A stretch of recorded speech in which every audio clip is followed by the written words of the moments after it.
వెంకటేశ్వరావతారం రాకముందు ఎక్కడ ఉండాలి? ఆదివరాహ అవతారం దగ్గరే ఉండాలి. అక్కడ ఉన్న తల్లి వెంకటేశ్వరుడితో వచ్చింది.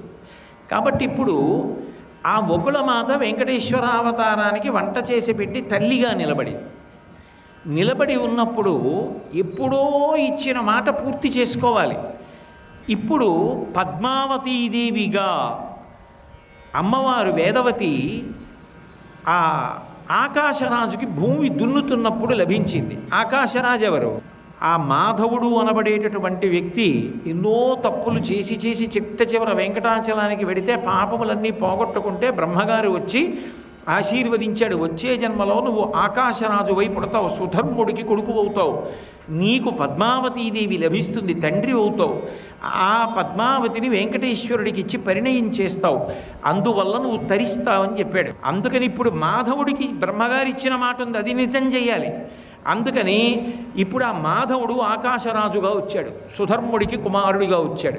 కానీ ఆయనకి సంతానం లేదు. ఆకాశరాజు బిడ్డలు లేకపోతే ఎంత బాధపడ్డాడో. గురువు అయినటువంటి బృహస్పతి దగ్గరికి వెళ్ళి ఆయన మాట్లాడిన మాటలు మీరు భవిష్యోత్తర పురాణం చదువుతుంటే నిజంగా ఒళ్ళు గగుర్పుడుస్తుంది. కాబట్టి ఎంత ఏడిచాడో ఆకాశరాజు. ఏడిస్తే బృహస్పతి అన్నారు, ఎందుకయా ఎంత ఏడుస్తావు? యజ్ఞం చెయ్యి. యజ్ఞం చేశావా నీకు తప్పకుండా సంతానము కలుగుతుంది. వేదమునందు విశ్వాసం, గురువు యందు విశ్వాసం. విశ్వాసము లేకుండా చేసేటటువంటి పని ఎన్నడూ ఫలించదు. విశ్వాసముతో చేసిన పని ఏదుందో అది మాత్రమే ఫలిస్తుంది. అందుకే గురువుగారి మాట, వేదవాక్కు, ఈ రెండిటి యందు ఎవరికి విశ్వాసం ఉందో వాళ్ళు మాత్రమే అనుగ్రహాన్ని పొందగలరు. ఈ రెండిటికి ప్రతిబంధకం అహంకారం. అహంకారం ఉన్న చోట ఏం ఫలిస్తుంది? అది ఊసర క్షేత్రం. రాతి మీద విత్తనం ఉండి ఎంత వర్షం పడితే మొలకెత్తుతుంది? అది సారవంతమైన మట్టిలో ఉంటే ఒక్క చినుకు చాలు మొలకెత్తడానికి. కాబట్టి మహానుభావుడు నేను యజ్ఞం చేస్తానని చుట్టూ మంత్రుల్ని పెట్టుకుని ఆ యజ్ఞం చెయ్యడం కోసమని భూమి దున్నుతున్నాడు ఆకాశరాజు. ఒక్క దినంబునన్ వియద్విభుండు తా పక్కన మంత్రివర్యులు యజస్సులు తాపస ముఖ్యులొప్పగన్ ఎక్కుడు సంతసంబునమునుంగి వినిర్మల యజ్ఞవాటికై స్వర్ణహలంబున దున్నుచుండగాన్. ఒక మంచి రోజు చూసుకున్నాడు, ఒక మంచి ముహూర్తం చూసుకున్నాడు. పక్కన మంత్రులు, సామంతులు, తపస్సులు, యాజక ముఖ్యులు అంటే యజ్ఞం చేయించగలిగినటువంటి ఋత్విక్కులు వీళ్ళందరూ చుట్టూ ఉండి మంత్రములు చెప్తుండగా ఒక బంగారు నాగలిని చేత పట్టుకుని మంచి ఉత్తమమైనటువంటి భూమిని దున్నడం ప్రారంభం చేశాడు యజ్ఞశాల నిర్మాణము కొరకు. ఆయన ఇలా భూమిని దున్నుతున్నాడు.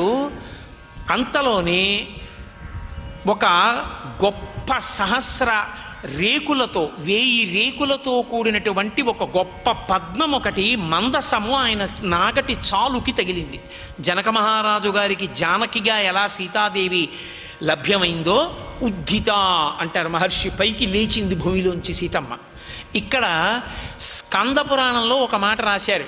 అందులో అన్నారు, పద్మములతో చేయబడిన పరుపు మీద పడుకుని ఆడుకుంటూ దర్శనమిచ్చింది అన్నారు. వేరు పురాణముల ఎందన్నారు, ఆమె నాగటి చాలుకి తగిలి పద్మములో నుండి ఆవిర్భవించింది అన్నారు.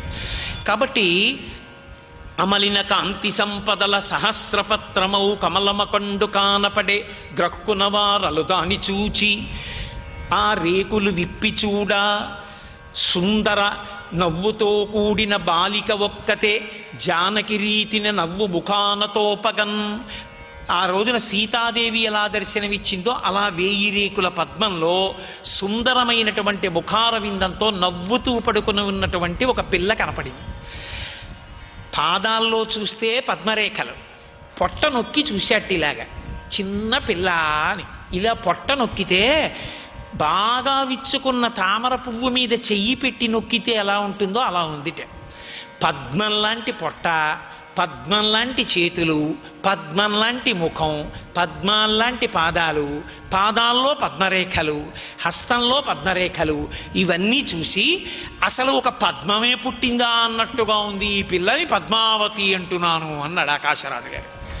ఏమీ అదృష్టం, గురువుగారి మాట నమ్మి యజ్ఞానికి మొదలు పెట్టగానే పిల్ల పుట్టింది. సంతోషించాడు, ఇంటికి తీసుకెళ్ళాడు, భార్యకి ఇచ్చాడు ధరణీదేవికి. ఈమెని మన సొంత కుమార్తెగా పెంచి పెద్ద చెయ్యి అన్నాడు. ఇక్కడ యజ్ఞం పూర్తయింది, ఇంటికి వెళ్ళాడు. భార్య గర్భిణి అయింది, కొడుకు పుట్టాడు. వసునాయకుడు అని పేరు పెట్టాడు. ఇప్పుడు కొడుకు కూతురు పెద్దది పద్మావతి. ఈ పిల్ల అయోనిజ. ఈమె ఆయనకి సంభవించిన కుమార్తె కాదు, జన్మించిన కుమార్తె కాదు. అయినా ధర్మేణ తనయాతవా, మీతో పూర్వం మనవి చేశానే, అమ్మవారే ఇన్ని రూపాల్ని అయోనిజగా పొందుతూ ఉంటుంది. కాబట్టి ఆ తల్లి పద్మావతి స్వరూపంగా ఆవిర్భవించింది. సర్వం శ్రీ ఉమామహేశ్వర పరబ్రహ్మార్పణమస్తు. స్వస్తి.